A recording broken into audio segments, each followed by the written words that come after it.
Tabiiy fan darslarini tashkil etishda integratsiya va innovatsiyaga asoslangan yondashuvlar nafaqat zamon talabi, balki o'qitish samaradorligini oshirishning muhim sharti sifatida qaralmoqda. Bu yondashuvlar orqali darslar mazmunan boyiydi, o'quvchilar esa chuqur bilim, mustaqil fikr va amaliy ko'nikmaga ega bo'ladi.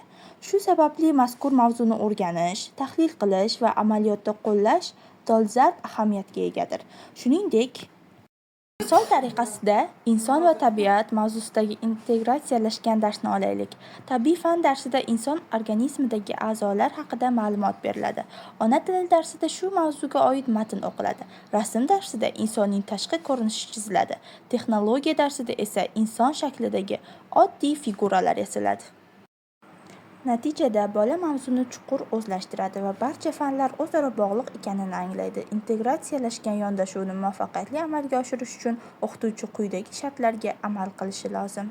Mavzular aro bog'liqlikni oldindan rejalashtirish, fanlarning o'ziga xosligini hisobga olish, mavzuni o'quvchilarning yosh xususiyatlariga moslashtirish, ko'rgazmali va faoliyatga asoslangan metodlardan foydalanish. Shuningdek, darslarni qiziqarli va interaktiv shaklda olib borish. Shu bilan birga integratsiya orqali o'qituvchi o'quvchilarning faolligini oshiradi, ularni mustaqil fikrlashga undaydi, fikrni og'zaki va yozma ravishda aniq ifodalashga o'rgatadi.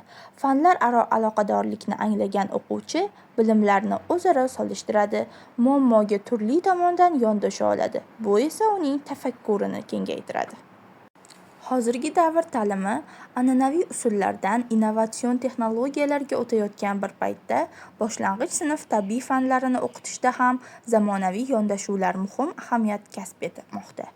Innovatsiya – bu yangilik, rivojlanish va ilg'orlik demakdir.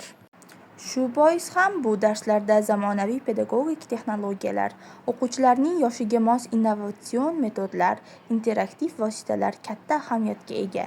Innovatsion texnologiyalar deganda boshlang'ich sinfda innovatsiya va integratsiyani birlashtirib, bir fan doirasida mavzularni chuqurlashtirib, keyingi bosqichga tayyorlash. Masalan, suv aylanishi mavzusi boshlang'ich sinfda oddiy ko'rinishda berilib, yuqori sinflarda fizik va kimyoviy jarayonlar asosida tahlil qilinadi.